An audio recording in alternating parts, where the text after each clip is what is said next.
Rahman ve Rahim olan Allah'ın adıyla Esselamünaleyküm değerli Rehber TV izleyicileri. Her hafta farklı konu ve konuklarıyla karşınızda olduğumuz Hanımlar Rehberi programında bugün ilahiyatçı, eğitimci, Mümine Melek Aşkın hanımefendi konuğumuz.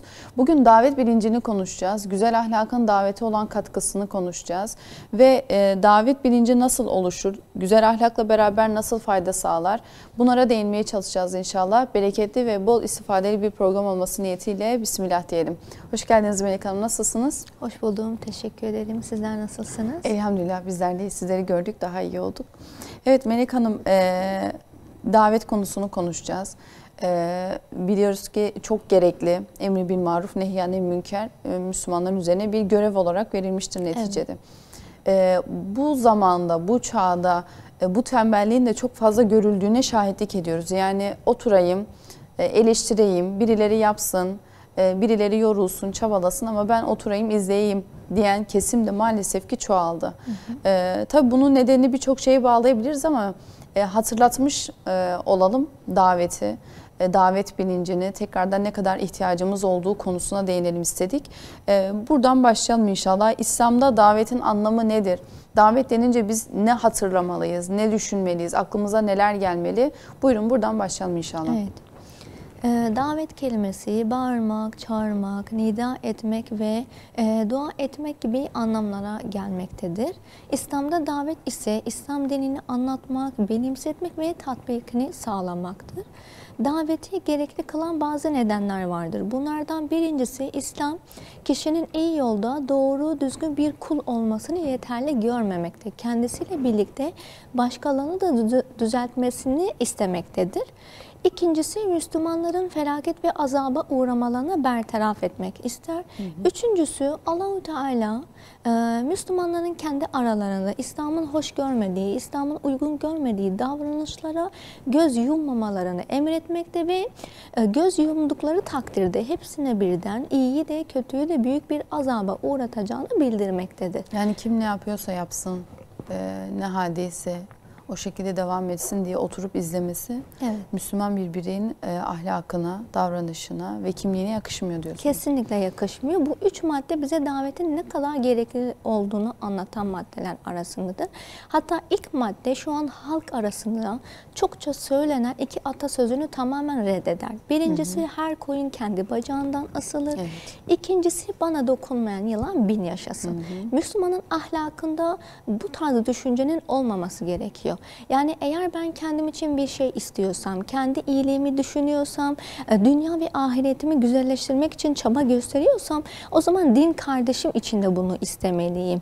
Yine eğer bir şeyler öğreniyorsam ve karşımdaki insanların hata yaptıklarını, yanlış yaptıklarını yahut bir şeyleri eksik olarak bildiklerini görüyorsam aman bana ne onlardan, ben kendimi kurtarayım da hani başkasına ne olursa olsun gibi bir düşüncede asla olmamamız gerekiyor. İslam bunu tümüyle reddediyor ve Müslümanın kendisini düşündüğü gibi din kardeşini de düşünmesi gerektiğini vurguluyor. Yine Allah-u Teala şer'i görevler konusunda kadını da erkeği de eşit tutmuş. İkisini asla birbirinden ayırmamıştır. Tevbe suresi 71. ayet-i kerimesinde Allah-u Teala mümin erkekler ve mümin kadınlar birbirlerinin yardımcılarıdırlar. Onlar iyiliği emreder ve kötülükten de men ederler diye buyurmaktadır. Bu ayet ile biz anlıyoruz ki Allah-u Teala kadını ve erkeği eşit tutmuş, birbirinin yardımcısı kılmış ve bu görevi birlikte yapmalarını emretmiştir. Asla birini üstün ve birini aşağıda görmemiş, bu tarz bir muamelede bulunmamıştır. Yine kadına bu görevin verilmesinin hikmetlerinden biri de diğer kadınların buna olan ihtiyaçlarından dolayıdır. Evet.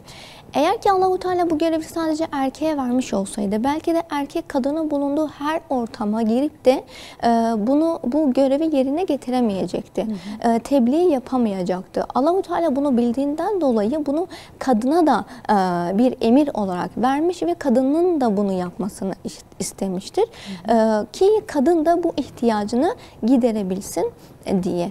Yine Müslüman kadın Müslüman bir bireydir. İyi işler yaptığı takdirde cennete, kötü işler yaptığı takdirde de cehenneme müstahak olur. Tamamen kendi fiiliyatları ile bu iki durumu kazanır. Baktığımız zaman İslam alemi aydınlatmaya başladığı ilk günden itibaren kadınlar kendi hür iradeleriyle İslam'ı kabul etmiş ve bu uğurda mücadele etmişlerdir. Hala da ediyorlar. Bunu yaparken de hiç kimsenin baskısı altında, hiç kimsenin zorlaması altında değil.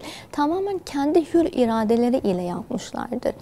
Yine İslam kadında topluma çok önemli bir yer vermektedir. Yani kadını topluma en yüksek yerde koymuştur ve ona hiç böyle düşünemeyeceğimiz kadar değerler vermiştir. Kadını bütün ön yargıların aksine bir hizmetçi, bir çocuk bakıcısı yahut sadece bir ev hanımı olarak görmemekte. Tam aksine davetin unsuru, bir eğitimci ve toplumun ihyasını sağlayan, toplumu yetiştiren temel unsur olarak görmektedir.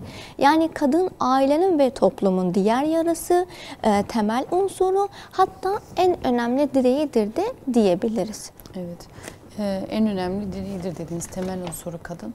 Öyleyse kadının bu kadar önemli bir görevden geri kalması da topluma zarar verecektir, öyle mi? Tabii tabii, kesinlikle. Hatta Şehit İmam Hasan el-Benna toplumun yarısı kadındır, yarısını da kadınlar oluşturur diyerek bunun önemini bize açıklamıştır. Yine İslam kadının toplumda ilişki kurabileceği gibi toplumun dışında, yani evinin dışında, evinin ötesinde de bulunabileceğini dile getirmiştir. Yani kadını eve hapsetmemiz, sen evden dışarı çıkmayacaksın, eğitim istiyorsan evinde eğitimini alacaksın, sadece çocuk bakacaksın gibi bir söylemde asla bulunmamıştır. Kadına evinin dışında da bulunabileceğini söylemiştir. Nitekim biz asr-ı saadet dönemine baktığımız zaman Allah Resulü sallallahu aleyhi ve sellemin kadının eğitimine ne kadar önem verdiğini görüyoruz. Yeri geldiğinde onlara özel sohbetler, dersler vermiş. Yeri geldiğinde çok önemli konuların konuşulacağı ilim meclisleri onlara davet etmiş ki hani kadının dini ve fıkhi açıdan eğitimi en güzel şekilde sağlansın ve o bunlardan faydalanabilsin diye. Evet, yine Hazreti Ayşe'ye baktığımızda kendisi o dönemin en iyi edebiyatçılarından biriydi aslında. Evet. Aynı zamanda Arap dili ve edebiyatı lügatçılarından denir. Çünkü o zamanı yeni kullanılmayan ya da eski terimlerini kendisi şiirlerinde, sözlerinde ve kadınlarla konuşurken meseleleri çözmede kendisi çok güzel bir lisan kullanırdı. Çok güzel bir dili ve temiz bir lisanı vardı. Yine o dönem okuma yazma oranı düşük olmasına rağmen, birçok kişinin bundan haberdar olmamasına rağmen Hazreti Ayşe hem bunu biliyordu hem de farklı şiirleri, çok geçmişte yazılmış, eskiden yazılmış, okunmuş eski şiirleri ezberleyip bunu topluluklar içerisinde de söylerdi.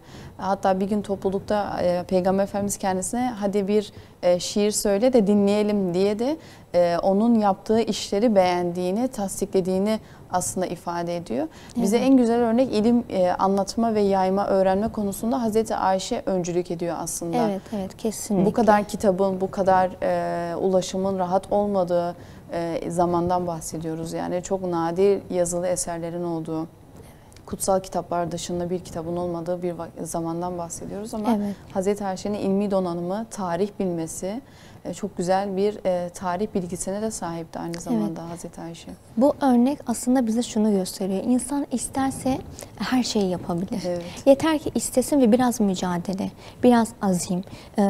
Bunun sonucunda inşallah başarı kazanacağız ve istediğimizi elde edeceğiz. Biz Hazreti Ayşe'ye baktığımız zaman onda bunu görüyoruz. Evet. O istedi, başardı ve hedefine ulaştı. Biz de isteyip istedikten sonra başarabiliriz ve hedefimize ulaşabiliriz inşallah. Yine İslam kadına belirli bir sınır çizmiştir. Kadın bu sınırlar içerisinde davetini yerine getirebilir. Yani bir kadın Allah-u Teala'nın hududunu aşmadığı sürece her yere gidip davetin yerine getirebilir, eğitimini icra edebilir. Bunda hiçbir günah yahut hiçbir hata yoktur. Bu sebepten ötürü bir kadın okulunda, iş yerinde, aktif olarak yer aldığı kurumlarda kitap ve seminerler aracılığıyla davette bulunabileceği gibi yine komşularına, mahalle sakinlerine, mahalledeki genç ve çocuklara evinin kapısını açarak onlara hitap edebilir. Evet. Yani biz bir 5 çayına komşumuzu çağırdığımız zaman, akşam kahvesine onu çağırdığımız zaman bunu fırsata çevirmeliyiz. Ben ona ne verebilirim? Bu davette ona ne aktarabilirim? Bu sadece söz ile de değil. Belki hal ve hareketlerimiz ile, tesettürümüz ile, konuşmamız ile, hatta evimizdeki bir kitap ile bile biz bunu başarabiliriz.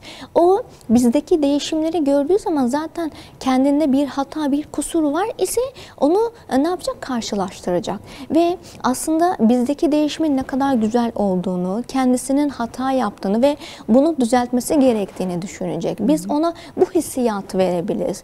Yine çocuğumuzu okula götürdüğümüz zaman yolda gördüğümüz insanlara verdiğimiz selamda dahi acaba ben bu selam ile ona ne verebilirim? Yani en azından bir şeyler onunla bırakıp gitmem gerekiyor gibi bir düşüncede bulunmamız lazım. Yine şu an kadınların çok bulunduğu ortam okul ortamlarıdır. Yani veliler ile olan ilişkileri. Bu tarz ortamlarda da kadının oradaki insanlara uyması değil, oradaki insanları kendine uydurması gerekiyor. Yani o ortama uymayacak asla. Kendi çizgileriyle, kendi sınırlarıyla o ortamı kendisine uydurmaya çalışacak ve onlara bir şeyler verebilme çabasında bulunmalıdır. Bunu yaptığı takdirde hem muhatabını kazanabilir hem de muhatabına çok güzel fiiliyatlar öğretebilir. O onun verim sağlamasını başarabilir. Yine biz tarihimize baktığımız zaman birçok hanım davetçinin olduğunu ve bu uğurda nelerle karşılaştıklarını, ne mücadeleler verdiklerini görebiliyoruz. Onların hayatını okuduğumuz zaman kendi davetimize nasıl olması gerektiğini, nasıl davranmamız gerektiğini öğrenebiliyoruz. Biz bir asr-ı saadet dönemine baktığımız zaman biraz önce siz de örnek verdiniz. Hazreti Ayşe'yi görüyoruz. O genç yaşına rağmen, bakın küçük yaşına rağmen Kur'an'ı ve sünneti en iyi bilen, en iyi tatbik eden ve en iyi yaşayan sahabeler arasındaydı. Yine Peygamber Efendimizin vefatından sonra kendi evini bir ilim meclisi haline getirmiş. Gerek Medine halkından gerek Medine'nin dışında insanlar kendisine gelip sorular soruyordu ve bu sorularına cevap alıyordu. Yine hanımlar ve genç kızlar onun etrafında toplanıp onun ilminden istifade ediyordu. Bunu görebiliyoruz. Yakın çağımızdan örnek vermem gerekirse bir Zeynep Gazali'den bahsetmek istiyorum. Bakın hayatı mücadeleler ile geçmiş bir hanımefendi ve çeşitli zindan hayatları, çeşitli işkenceler görmüş. Mısır'da kadının tesettürlü olmasını eleştiren ve kadını batıya özendiren Kadınlar Birliği Teşkilatı'na karşı Müslüman Kadınlar Birliği Teşkilatı'nı açıyor ve bu teşkilat kısa bir sürede yaptığı çalışmalar ile çok büyük ses getirmiş. Bunun akabinde hemen zindan hayatına başlamış ve zindanda çeşitli işkencelere maruz kalmıştır. Bu işkencelerin sonucunda da söylediği tek kelime, benim bu uğurda sarf edeceğim tek şey kanımdır demiştir. Bakın o kadar işkence görmüş ama hiçbir şekilde davasından vazgeçmemiş ve gördüğü işkenceleri de hafif olarak görmüş. Tamamen Allah'a sığınmış ve bu teslimiyetle devam etmiş. Başka bir örnek vermem gerekirse Esma Biltacı'dan bahsetmek istiyorum. Bakın kendisi genç yaşına rağmen, gencecik yaşına rağmen Mısır'da Rabia Meydanı'nda zalime karşı dimdik durmuş. Hiçbir zaman ona boyun eğmemiş ve bir elinde Kur'an-ı Kerim varken diğer eliyle de etraftaki taşları toplayıp Müslüman kardeşlerine veriyordu ve bu şekilde mücadeleye destek oluyordu. Burada biz şunu çıkartıyoruz. Bakın o hiçbir zaman mücadeleden geri kalmamış. Hem bunu yapıyordu hem de orada olan çocuklara eğitim veriyordu. Hatta kendisinin şehadetinden sonra annesi Esma elinden Kur'an'ı hiçbir zaman düşürmez demiştir.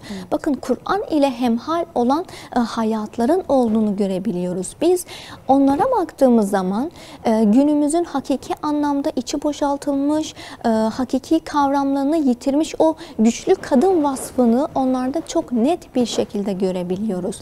Ve inanıyoruz ki bir kadın ancak Allah'a olan teslimiyetinden ve imanından dolayı güçlü kadın vasfını alır. O Kur'an'ın rehberliğinde hareket ettiği zaman Kur'an'ın bahsettiği güçlü kadın vasfını alabilir. Bu yüzden bir kadın Kur'an'ın rehberliğinde hareket etmeli ve Kur'an'ın gösterdiği yolu takip ederek bunu kazanabilirler. Evet. Yine bakın şu an İslam ümmetinin umudu olan nesil Müslüman kadının davetiyle gelecektir. Müslüman kadın davette bulunduğu zaman bu nesle biz kavuşabiliriz. Biz düne baktığımız zaman Hazreti Ayşe'nin, Hazreti Meryem'in, Hazreti Hatice'nin, Hazreti Asiye'nin görevi, sorumluluğu ne ise bugün de bize düşen bunun aynısıdır. Hatta belki daha fazlasıdır. Evet.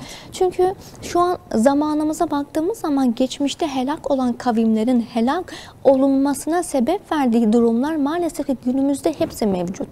Bu yüzden Müslüman kadının ya onlar peygamber hanımlarıydı, onlar peygamber eşleriydi. Evet onlar bundan sorumluydu. Biz öyle değiliz. Biz normal sıradan insanlarız gibi bir düşüncede olmaları doğru değildir.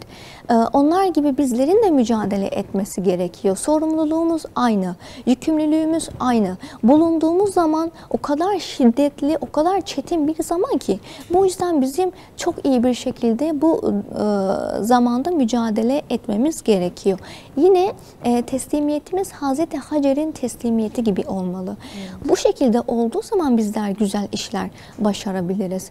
Bakın Allah-u Teala bizi bu konuda sorumlu tutmuşken, Allah-u Teala bizi görevli tutmuşken kadının kalkıp da benim sınırlarım var, ben hiçbir çalışmada bulunamam, köşede oturup izlerim gibi bir düşüncede olması doğru değildir. Bu tamamen şeytanın verdiği vesveseden başka hiçbir şey değildir.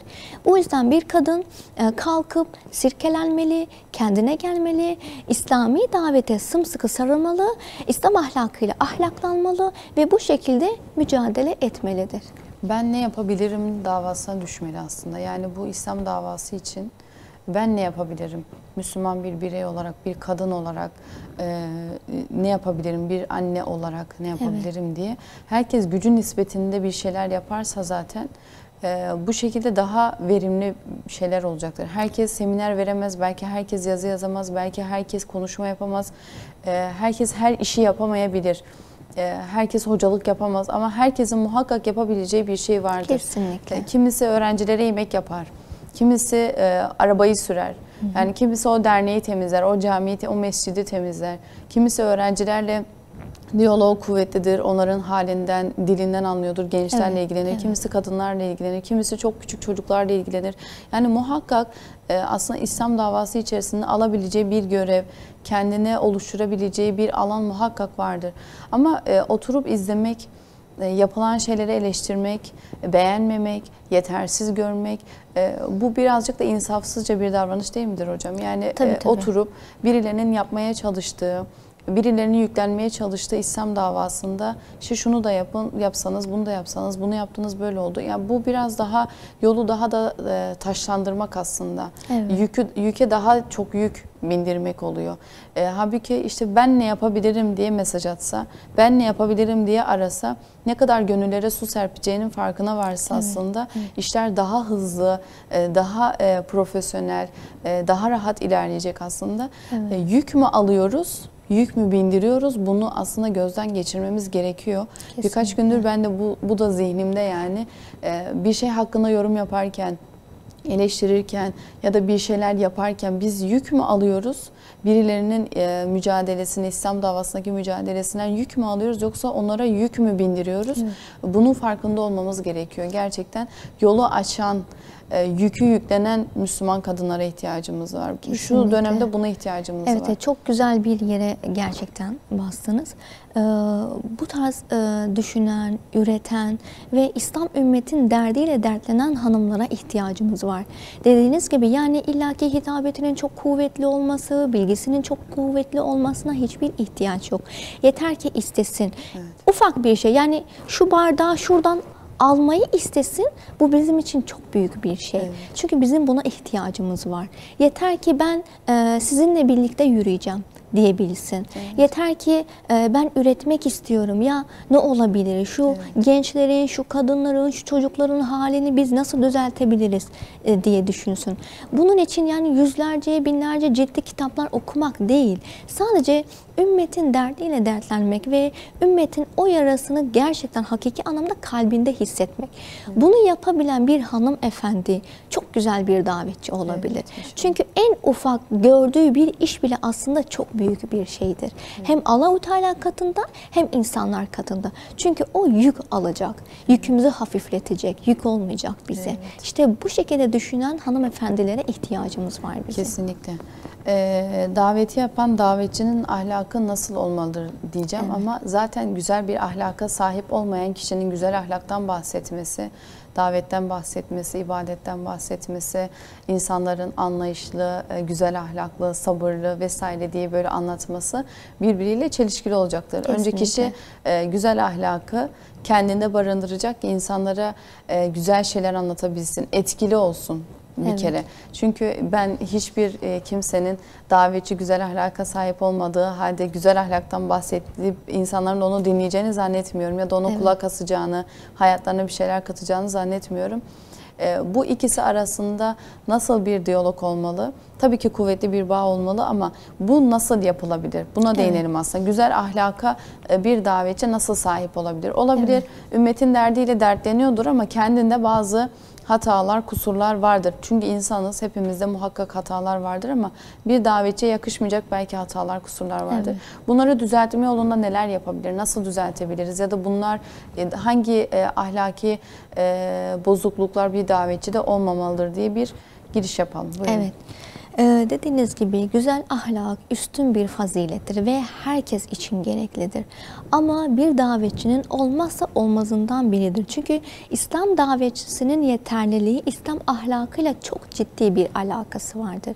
Kişi ne denli İslam ahlakını yaşıyorsa daveti de o denli bereketli olacaktır inşallah. Bu yüzden bir İslam davetçisi çok halim, yumuşak huylu, güzel kalpli, sert davranmayan, güzel konuşan, muhatabını kırmayan, kırıcı davranmayan bir karaktere sahip olmalıdır. Bakın Allah-u Teala Kelamullah'ta şöyle buyurmaktadır. Ey Habibim, senin onlara güzel davranman Allah'tan hikmet iledir. Eğer ki sen onlara kaba davransaydın, onlara sert, katı kalpli bir şekilde davransaydın, onlar senin etrafından dağılıp giderdi diye buyurmaktadır. Davetçi bu ayete kendisini muhatap olarak görmelidir. Nasıl ki Allah-u Teala bunu söylüyorsa o zaman bizler de bu şekilde hareket etmeliyiz. Yani sürekli bağıran, sürekli çağıran, sert davranan, insanların kalbini kıran, davetçi olmak isteyen insanlar etrafında hiç kimseyi bulamazlar ve etrafında olan insanları da kaybederler. Ne kazanabilirler ne kazandığını elinde tutabilirler. Evet. O yüzden bizim bu noktaya çok dikkat etmemiz gerekiyor. Evet, biz beşeriz. Sabrımız belki o kadar olmayabilir. Yeri geldiğinde çok sinirlenebilir, öfkelenebilir, tamamen vazgeçebiliriz, umudumuzu kaybedebiliriz. Ama bunun olmaması için biraz çaba sarf etmemiz lazım. Mesela bazen görüyorum bazı hocalarımı, kendi evladı, kendi yakını, böyle kardeşi falan o lafları söylese ya da işte bu eleştirileri yapsa kendisine karşı kalbini kırar. Ama bu dışarıdan bir şeyler öğrenmeye gelmiş bir genç olduğu zaman, bir hanım olduğu zaman o kadar yumuşak bir üsluba bürünüyor ki. Yani böyle sanki o kırıcı lafları, o eleştirileri kendisine yapılmamış gibi, sanki bir duvara yapılmış gibi görüyoruz. Yani burada birazcık o karşı çıkmayı, kendimize savunmayı bir kenara bırakmak zorundayız maalesef. Kesinlikle. Yoksa kalp kazanamıyoruz. Bazen ilk tanıştığımız insanlarda böyle acımasızca Müslümanlar niye böyle yapmıyor, niye şöyle yapmıyor, siz niye böyle yapmıyorsunuz diye böyle bazı eleştiriler alınıyor. Sonra Evet. zamanla sizdeki yumuşaklığı, sizdeki çabayı, yorgunluğu gördüğü zaman diyor ki ben haksız eleştiri yapıyormuşum. Evet. Ben ne yapabilirim diye aslında bir U dönüşü yapabiliyor. Evet. Biz burada uzaklaştırıyor muyuz yoksa yakınlaştırıyor muyuz? Buna sanırım çok dikkat etmemiz gerekiyor. Tabii tabii. Bir davetçi dediğiniz gibi halim, yumuşak, kalpli, güzel sözlü olduğu zaman muhatabını kazanabilir. Ve yine eğer karşındaki muhatap sürekli her şeyi eleştiren, hiç beğenmeyen, hocalarını tersleyen bir insan dahi olsa onun o güzel davranışlarını gördüğü zaman ya ben ne yapıyorum? Evet. Yani hocalarım bana ne kadar güzel davranıyor, ne kadar çok güzel bana sabırla davranıyorlar yahut beni seviyorlar ya da çok güzel sözlüler. Ben bir kendimi çekip çevireyim, yani bir kendimi düzelteyim. Bu ahlaktan bir çıkayım yani. Onlar bana bir şeyler vermeye çalışıyorlar. Bu düşünceye girecek. O yüzden güzel söz, güzel kalpli olmak ve iyi davranmak davetçi için çok güzel sonuç almasını sağlayacaktır. Evet. Güzel ahlaktan bahsettik. Davetçinin ahlakı nasıl olmalıdır? Davete güzel ahlak ne kadar katkıda bulunur diye devam ediyorduk. Evet. Tabii ki güzel ahlaka sahip olmayan bir insanın davet yapması, birilerine hitap etmesi, bir topluluğu oluşturabilmesi biraz imkansıza yakın. Evet, evet. Buyurun, devam edelim. Evet, ne dedik? Davetçinin güzel sözlü, yumuşak kalpli, sert davranmayan bir kişilikte olması gerekiyor dedik. Yine davetçinin kalbi ve dili arasında bir merdivenin olması gerekiyor.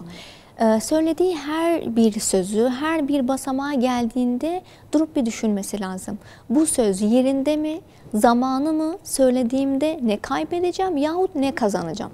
Bunu düşünmesi lazım. Hani alelade aklına geldi, hani konuşmuş olayım, hocayım şimdi benden bir şeyler bekliyorlar Evet. diye böyle bir giriş Evet. yapmaması gerekiyor. Tabii tabii, Düşünerek kesinlikle. toplumun neye ihtiyacı var? O Evet. anda bulunan kişilerin bunu kaldırabilir mi? Anlattığım konuyu kaldırabilirler mi? Ya da buna ihtiyaçları var mı? Evet. Şimdi bir topluluk vardır, hep işte namazdan bahsedilmiştir.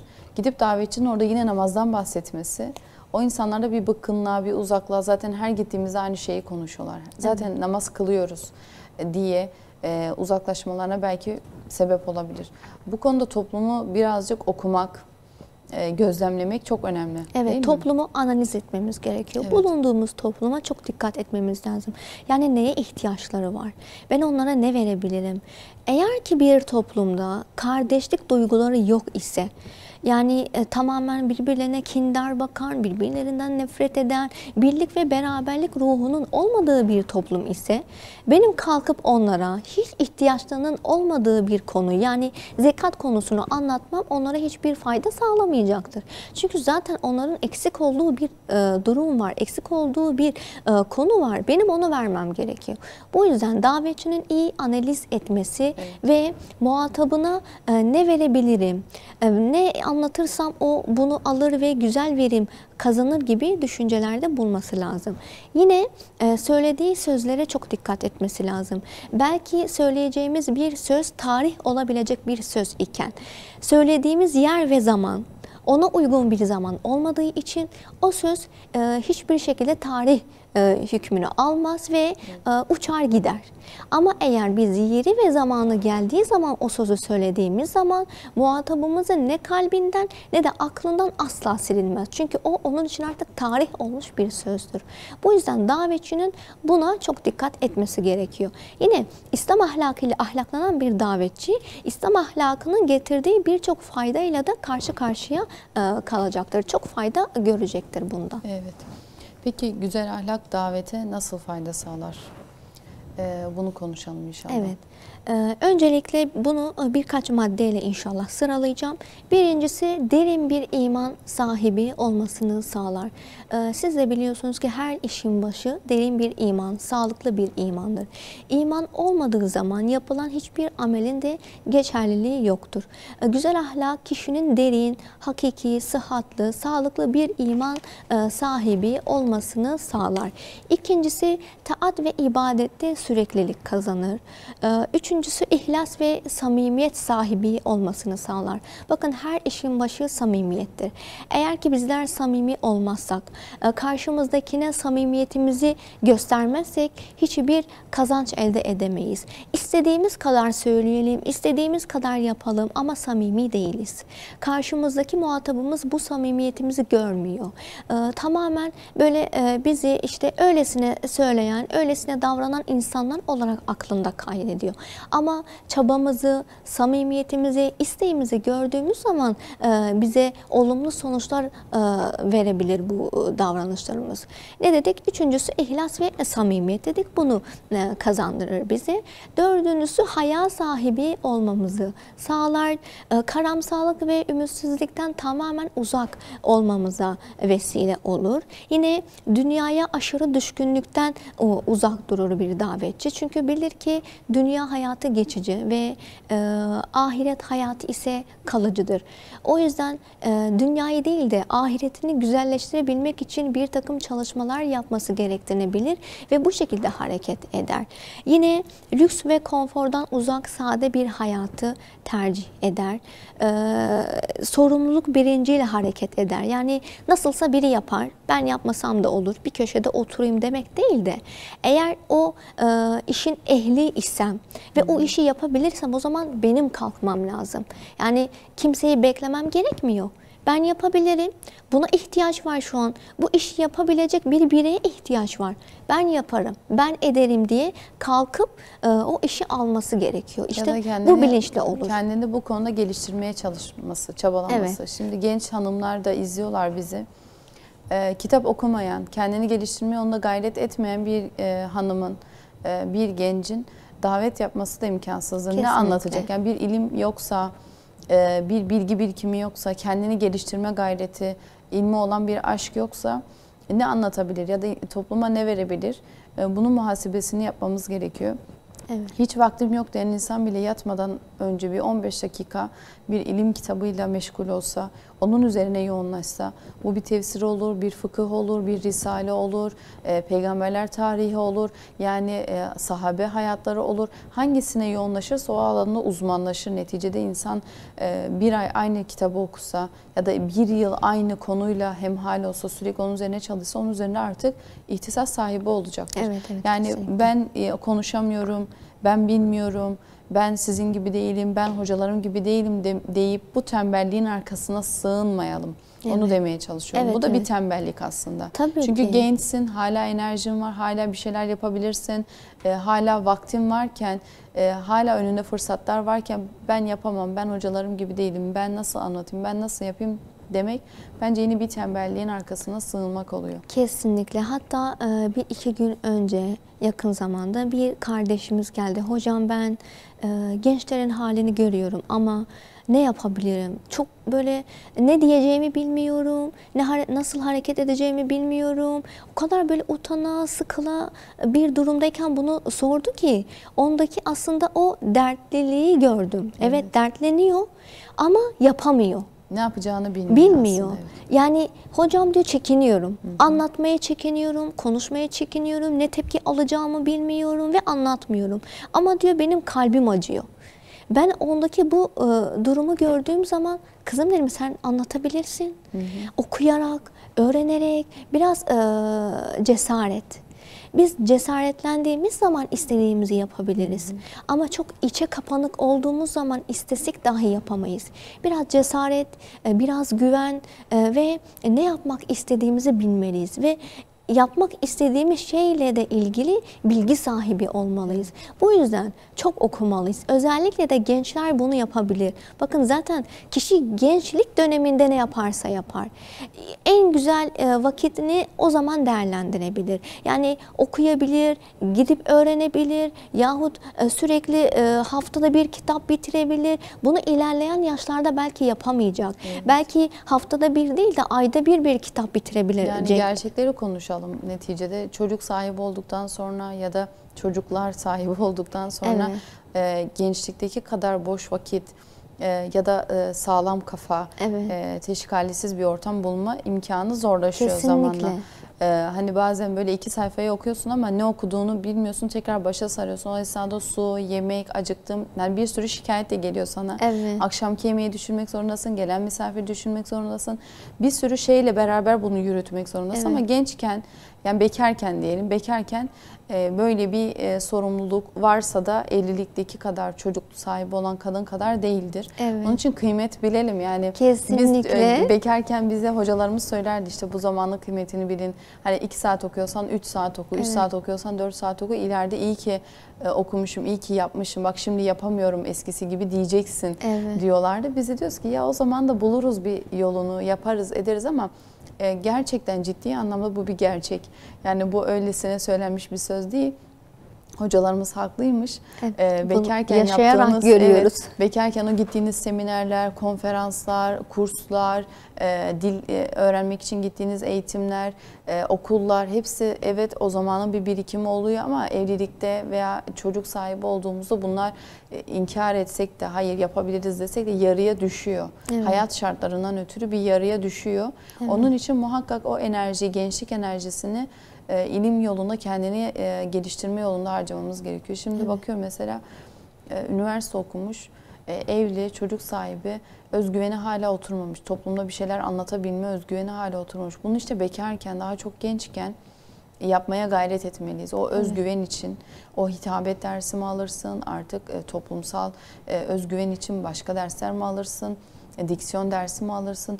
Ne alman gerekiyorsa o gençlikken farkına varıp almak çok daha önemli, çok Evet. daha kıymetli. Evet, evet. Bu şekilde davranmamız gerekiyor gerçekten gençken.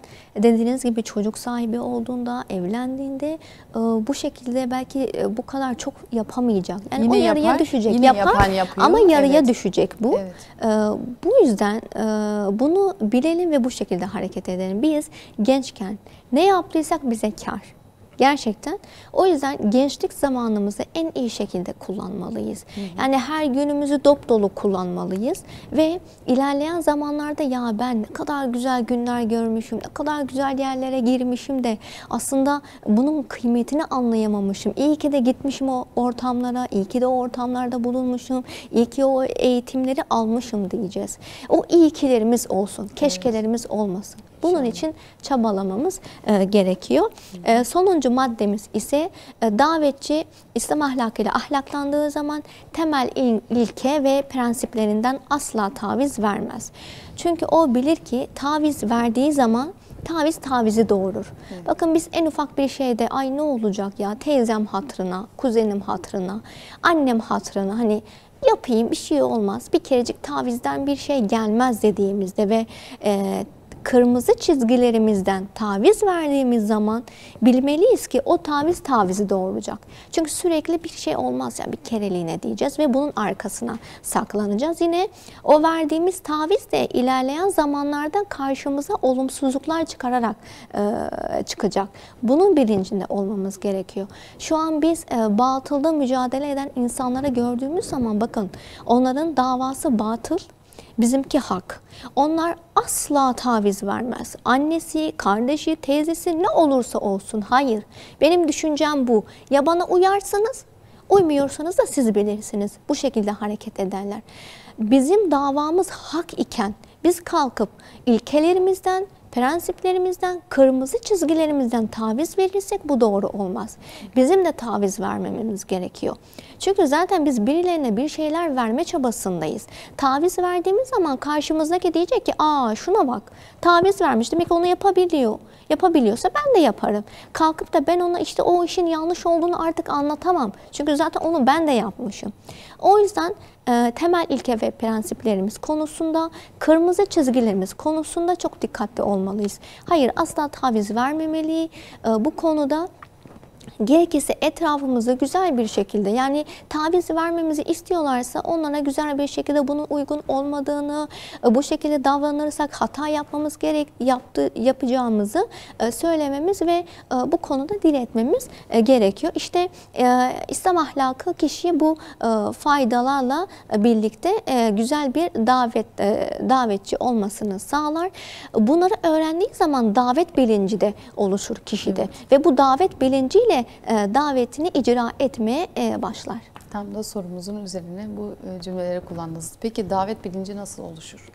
Evet, davet bildiğimiz, inandığımız, sevdiğimiz ve açık, net olan bir gerçekliği karşımızdaki insanlara anlatmaktır. Günlük yaşamamızdan örnek vermem gerekirse, bir kimseyi bir ziyafete çağırdığımız zaman onu yaptığımız yahut yapacağımız bir eyleme, mutluluğa bilinçli bir şekilde onu ortak etmek istiyoruz demektir. Yani bir kişi ancak yaşadığı ve inandığı hayata birilerini samimiyetle çağırabilir. İşte dinimizdeki davet bilinci de tam olarak budur. Bizim güçlü bir yaşantı ve inanca sahip olmamız gerekiyor. Eğer ki öğrendiklerimizi yaşamıyor ve yaşamadığımızı kalkıp başkalarına anlatmaya çalışıyorsak bu muhatabımızda olumlu bir etki yaratmayacaktır. O şu şekilde düşünebilir: ya bana anlatıyor ama kendisi yaşamıyor ki, ben kendisinde bu anlattıklarını görmüyorum. O yaşamıyorsa ben neden yapayım gibi düşüncelere girebilir. Bu yüzden biz bir şeyler anlatıyorsak o zaman yaşamalıyız. Önce öğrenmeli, sonra yaşamalı, sonra anlatmalıyız. Bu şekilde yaptığımız zaman davetimiz güzel bir sonuç verebilir. Yine Müslüman kadın nasıl ki şeytanın oklarından bir ok, toplumu ifsad eden, toplumu bozan bir silah olabileceği gibi toplumu düzelten, toplumun ahlakını koruyan, toplumun emniyet unsuru da olabilir. Bu yüzden bir kadın haklarını, sorumluluklarını iyi bilmeli ve çokça bilgi sahibi olmalıdır. Bu şekilde hareket eden bir insan önce kendisini, sonra çevresini korumaya çalışacaktır. Yine bilgi sahibi olduktan sonra anne, baba, kardeşlerine, akrabalarına güzel bir davetçi de olabilir. Onlara hitap edebilir, onlara bir şeyler anlatabilir. Evlilik hayatına girdiğinde ise çocuğuna vereceği eğitim ile, vereceği güzel ahlak ile toplumu ıslah edebilir. Yani bu şekilde buna vesile de olabilir. İyi bir eş olabilme durumunda ise kocasının davetteki konumunu güçlendirir. Bakın, bir kadın bunca şeyi başarabilir. Yeter ki eğitimini alsın, yeter ki okusun, yeter ki dertlensin, yeter ki üreten bir kadın olsun. Yani sorumluluğunun ne olduğunu bilsin, haklarını bilsin. Daha sonra çok güzel bilgiler edindikten sonra, çok güzel işler yaptıktan sonra bunları başarabilecek. Hem kendisiyle birlikte başkalarını da inşallah kurtuluşa gitmelerine vesile olacaktır. Yine ne dedik biz? Girdiğimiz her ortamda biz İslam'ın kaidelerine uymalıyız. Yani her ortamda ben o ortamdakilere ne verebilirim düşüncesinde olmalıyız. Bakın, Peygamber Efendimiz sallallahu aleyhi ve sellemin İslami davet sorumluluğu sadece onun bir sorumluluğu değil, İslam ümmetinin de bir sorumluluğudur. Yani İslam ümmetinin zaten hayırlı ümmet seçilmesinin nedenlerinden biri de iyiliği emredip kötülükten men etmesinden dolayıdır. Bu yüzden bu bilinç ile hareket etmemiz gerekiyor. Nitekim Allah-u Teala Kur'an-ı Kerim'de şöyle buyurmaktadır. De ki, işte bu benim yolumdur. Ben insanları Allah'a basiret üzere açık delillerle davet ediyorum. Ben ve benimle birlikte olanlar da böyledir. Allah'ı tenzih ederim, ben kafirlerden değilim diye buyurmaktadır. Bu ayet-i kerime bize 3 hususu anlatmaktadır. Birincisi, davetçinin insanları Allah'a daveti Hazreti Peygamber'e uymalarının getirdiği bir sorumluluktan ötürüdür. Eğer ki biz Hazreti Peygamber'e tabi olduysak o zaman davet görevini de yerine getirmemiz gerekiyor. Yani davet görevi keyfi bir iş değil aslında. Onu değil. mu söylemek istiyorsunuz? Evet. Asla yani keyfi bir şey değil. Ya da işte şu an yapmak istemiyorum, zamanı gelmedi diye türlü bahanelerin arkasına ya da keyfine göre hareket etmesini ortadan kaldırıyor. Aynen, bu sonuç bize bunu anlatıyor. Bunu tamamen ortadan kaldırıyor. Eğer ki biz Hazreti Peygamber'e tabi olduysak, onun ümmetinden isek, o zaman davet görevini yüklenmemiz gerekiyor. Çünkü bu ona tabi olmamızın getirdiği bir sorumluluktur. İkincisi, onun Rabbinin risaleti, İslam'ı daveti aynı şekilde ümmetinin de bir sorumluluğudur. Yani bu yüzden bir Müslümanın kendisini bundan ayrı tutmaması gerekiyor. Eğer ben Müslümanlığımı yerine getirmeye çalışıyorsam, İslam dinini biliyorsam o zaman kalkıp bu risalet görevini devam ettirmem gerekiyor. Çünkü bu sadece peygamberin yapması gereken bir durum değil, ümmetinin de yapması gereken bir durumdur. Üçüncüsü ise davetçinin bu işin inceliklerini iyi bilmesi ve basiret üzere hareket etmesi gerekiyor. Yani Resulullah sallallahu aleyhi ve sellemin metotlarını iyi bilmesi, nasıl davranması gerektiğini, muhatabını nasıl kazanabilir, davet ve usulü, metodu nasıl olması gerektiğini bunu iyi bilmesi gerekiyor. Bakın eğer ki metodu uzaklaştırıcı, bıktırıcı yahut caydırıcı bir metot ise o zaman muhatabını tamamen kaybeder. Ama bunun böyle olmamasını istiyorsak o zaman davetteki metot ve usulleri iyi bilmemiz gerekiyor. Hatta belki vebale girecek yani. Tabii. Hani onun dilini anlamadığı için ya da onu uzaklaştırdığı için, belki ibadetlerden soğuttuğu için günaha da girmiş olacak yani bu nedenle. Evet. Onun için bilinçli bir şekilde bu davet görevini yapmak, bilinçli bir görev olarak onu addedip almak gerçekten önemli. Evet. Hatta örnek de vermemiz gerekiyorsa çoğu zaman insanların işte dinden, camiden, Kur'an'dan uzak durmasının nedeni hocalarının onlara sert davranmasından dolayı olduğunu görebiliyoruz. Bunu dile getiriyorlar. Ya işte hocam bana çok sert davranıyordu, bana kaba davranıyordu yahut ezberimi veremediğim zaman işte kalkıp bana vurabiliyordu gibi söylemlerde bulunuyorlar. Bunu görebiliyoruz. Hatta bir defasında bir öğrencim gelmişti ve bir hafta eğitime devam ettikten sonra başka bir yere gittiğini gördüm. Gelmedi bir daha.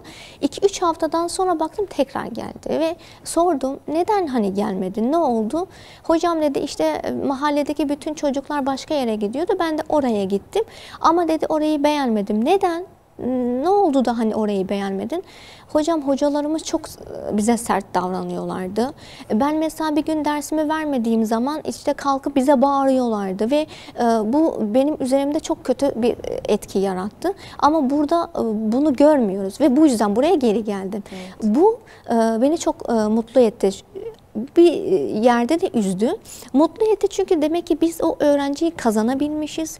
Bu tarz davranışlarda bulunmamışız. Üzdü çünkü bir hoca arkadaşım bir öğrencimize bu şekilde davranmış. Aslında bu şekilde davranmaması gerektiğini farkında dahi değil. Evet olabilir o onu kırdığını, üzdüğünü bilmiyordur. Hatta farkında bile değildir.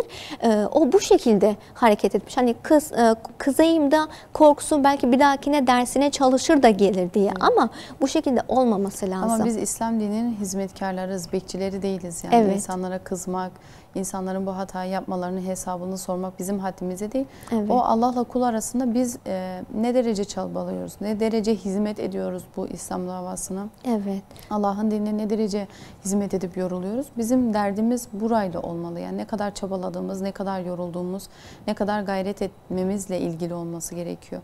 Biz kendimize odaklanırsak daha güzel işler çıkaracağız inşallah. Kesinlikle, kesinlikle. Son sözlerinizi alalım hocam. İnşallah. Süremizin sonuna geldik. Böyle toparlama mahiyetinde son söylemek istediklerinizi alalım. Evet. Şimdi ne dedik? Kişinin davet metotlarını iyi bilmesi ve zamanımıza uygun metotları bulması gerekiyor. Şu an biz teknoloji çağındayız. Kalkıp da muhatabımızı teknolojiden uzaklaştırmak değil de teknolojinin aslında faydalarını ona anlatabiliriz. Nasıl güzel kullanabiliriz, nasıl verim alabiliriz? Bu şekilde biz anlattığımız zaman muhatabımızı kazanabiliriz. Çünkü onu sevdiği şeyden men etmiyoruz. Aslında evet kullanabilirsin ama iyi yönlerini bilerek kullanabilirsin diyerek. Bu şekilde biz davrandığımızda muhatabımız belki sürekli bize gelecek, sorular soracak. Onun ne yaptığını, ne ettiğini bilebileceğiz. Bu bir metottur. Bu yüzden muhatabımızı kazanabileceğimiz metotlar bulmalı. Onu çok iyi analiz etmeliyiz ve bıktırıcı, caydırıcı, nefret ettirici metotlardan tamamen uzak durmamız gerekiyor. Bunu yaptığımız takdirde çok güzel sonuçlar kazanacağız inşallah. Çok teşekkür ediyoruz. Ağzınıza, yüreğinize sağlık. Faydalı bir program olduğunu düşünüyorum. İnşallah izleyenlerimiz de istifade etmişlerdir. İnşallah. Bu niyetle yapıyoruz programları. Tabii ki davet konusu burada bitmiyor. İncelikleri, detayları devam ediyor. İnşallah nasip olursa başka bir programda devamı niteliğinde yaparız diye niyetlenelim inşallah. Programı bu şekilde bitirelim. Tekrar teşekkür ediyorum. Evet kıymetli Rehber TV izleyicileri, sizlere emanetçilerin en güzeli olan Rahman'a emanet ediyoruz.